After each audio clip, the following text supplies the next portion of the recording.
berusia paling rendah 40 tahun atau pernah sedang menduduki jabatan yang dipilih melalui pemilihan umum, termasuk pemilihan kepala daerah. Sehingga pasal 169 huruf Q Undang-Undang Nomor 7 Tahun 2017 tentang pemilihan umum selengkapnya berbunyi, berusia paling rendah 40 tahun atau pernah sedang menduduki jabatan yang dipilih melalui pemilihan umum, termasuk pemilihan kepala daerah. Bahaya. Kondisi ini benar-benar bahaya karena jika dibiarkan maka akan merontokkan dan merusak sendi-sendi demokrasi dalam kehidupan berbangsa dan bernegara yang sudah susah payah diraih dengan darah dan air mata dalam peristiwa reformasi. Kita benar-benar dikejutkan dengan adanya putusan MK yang sangat kontroversi dan menunjukkan bahwa dinasti politik Jokowi itu memang benar adanya, harus diakui. Saya merupakan salah satu dari banyak masyarakat yang sangat kecewa dengan sikap Presiden Jokowi dan mulai kehilangan simpati atas kepemimpinannya saat ini. Ketika pemerintah mewacanakan pemindahan ibu kota atau IKN, kemudian banyak pihak yang menolak dan mengkritiknya. Saya adalah orang yang melihat dan setuju. Saya adalah salah satu orang yang setuju dan mendukung langkah yang dilakukan oleh pemerintah, karena hal ini penting untuk dilakukan, utamanya untuk sebagai upaya pemerataan ekonomi. Di samping memang Jakarta sudah tidak layak karena faktor ekologi dan demografi. Ketika kebijakan Omnibus Law banyak menimbulkan penentangan dan penolakan sehingga melahirkan aksi demonstrasi yang masif di berbagai daerah, saya melihat bahwa penerapan mekanisme Omnibus Law ini penting untuk dilakukan guna menyelesaikan banyak permasalahan, utamanya sebagai percepatan ekonomi.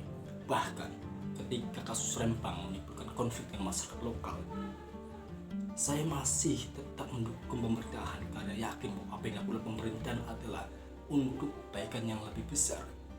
Namun hal yang sama tidak bisa lagi dilakukan ketika ada putusan MK yang sampai permasalahan politisme menjadikan terang-benderang bahwa dinasti politik bukan hanya sekedar praduga, namun praktik kenyataan pada hari ini. Sebuah gugatan yang dilakukan oleh mahasiswa UNS terkait batas usia presiden maupun presiden tanpa terduga dikabulkan oleh Mahkamah Konstitusi dan menjadikan Gibran bisa maju sebagai wakil presiden meskipun belum berusia 40 tahun karena dia dianggaplah mampu dengan pengalamannya selama menjadi kepala daerah. Dengan Gibran sebagai wali kota Solo, kemudian Bobi Nasution sebagai mantu menjadi wali kota Medan, dan Anwar Usman sebagai adik ipar menjabat posisi ketua Mahkamah Konstitusi, sudah membuka melebar mata masyarakat luas bahwa ada cengkraman nepotisme yang sedang dibuat. Lalu bagaimana mungkin kita semua menganggap normal penyimpangan yang sedang dipertontonkan saat ini?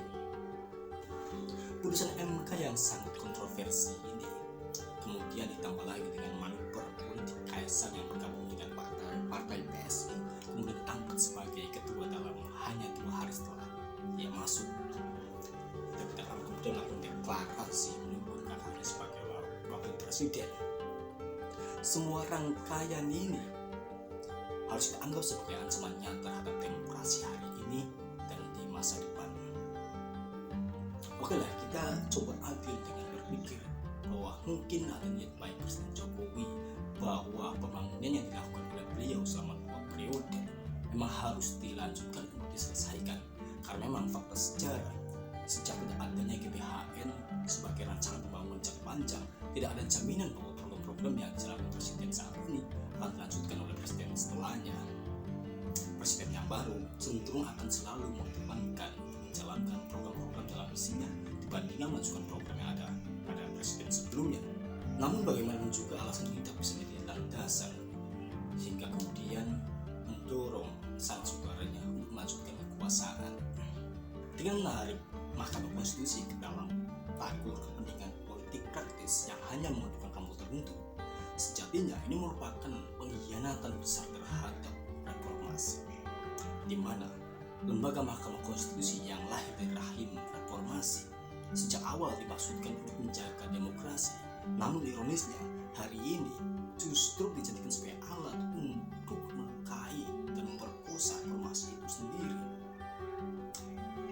dikhawatirkan di masa depan akan lahir pula putusan-putusan MK yang sangat bertentangan dengan asas-asas demokrasi. Misalkan memang usia 40 tahun itu tidak relevan, namun kenapa baru sekarang mencuat dan dalam gugatan yang pertamanya langsung dikabulkan oleh Mahkamah Konstitusi. Coba bandingkan dengan kasus ketentuan presidensial threshold yang banyak digugat oleh banyak pihak namun belum pernah dikabulkan.